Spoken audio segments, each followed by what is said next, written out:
Hello, in this video I will show you how to open Google Chrome Incognito tabs on your Android. So first you need to open your Google Chrome. Then you need to press on the three little dots. And here you'll be able to choose New Incognito tab. You press on it. And here you are.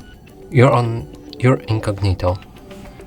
Here you can search for any website, for example, YouTube.